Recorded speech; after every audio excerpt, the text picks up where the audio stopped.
Ahoy hoy and welcome to another Pancast movie review. This time it's for The Dark Tower, starring Idris Elba as the Gunslinger, Matthew McConaughey as the Man in Black. Now, I've not read the movies, read the books of The Dark Tower. I have started listening to the first book, which I believe is The Gunslinger, on audiobook. But I was fascinated when this was first announced that it was going to be this sprawling epic.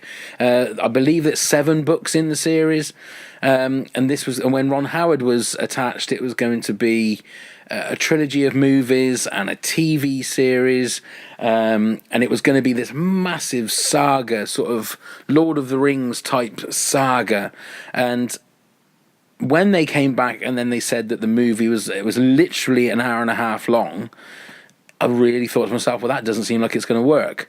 And sad to say, it doesn't. There is a good movie in there, but it's not there. I'm one for, I don't like movies that are very slow and that doesn't need to be 3-hour movies and things like that. But The Dark Tower, watching it, it felt like it was a best of movie. It felt that they took really good bits out of the movie and put them all together in like a show reel. Just as you thought things were getting interesting. Like I say, there are bones and there is a skeleton there of a really good movie. A movie that I would have been quite happy for it to have been. They needed to flesh out every character.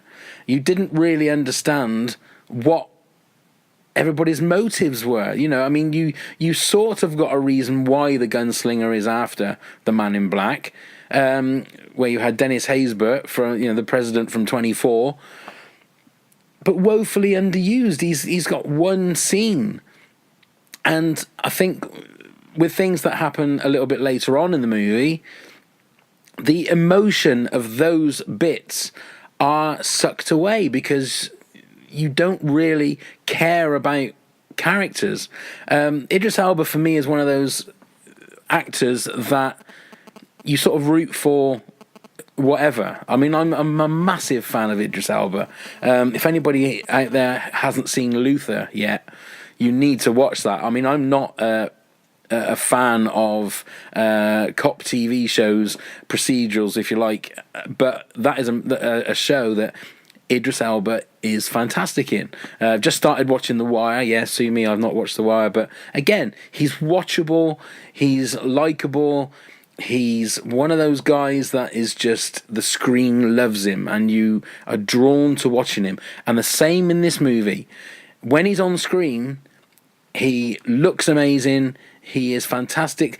But with him and the little boy, not the little boy, the boy that's Tom Taylor, who plays Jake, I think it is, yeah. You can see that they're trying to work out a little chemistry between the two of them, but it doesn't work because there isn't enough time for them to gel.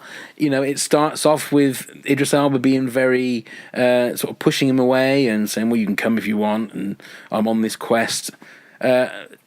So it looks like he's going to be doing that. He's going to be pushing him away. But then it doesn't have time to grow. By the time that you should be looking at these two characters sort of finding a footing with each other, they've moved on to something else. And Matthew McConaughey is He is hamming it up. And again, he's a very watchable person. When he's on screen, everything is looking at him and everything is towards him, and so it should be. I mean, he is the Man in Black, but there's not enough time for you. I mean, I never thought I'd ever say this about a movie, but it should be another 45 minutes, an hour long. It just needs that time to be able to base the characters, give you more time to connect with the characters, whether it's for you to hate the Man in Black or for you to be on the Gunslinger's side or the kid's side. There are a lot of things that happen in the movie that worked. If it worked right and if it was held correctly, they'd be gut-wrenching. But they just don't I came out of the movie feeling really disappointed in the fact that if it had been just a bad movie, then that's fine. You can go, well, that's a bad movie, let's move on. But there are bones in there of a really good movie.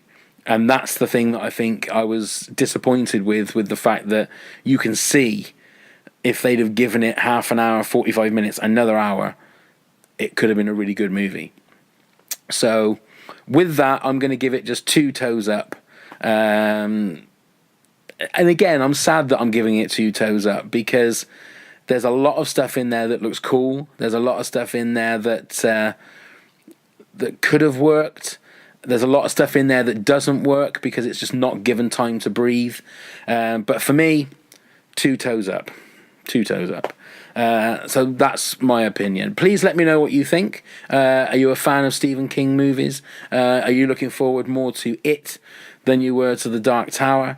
Just let us know. Let us know in the comments below. And also come and subscribe. And when you subscribe, hit the notification button and that'll let you know when we release another video. That's it for this one. That's The Dark Tower. So thank you very much and I will see you again soon.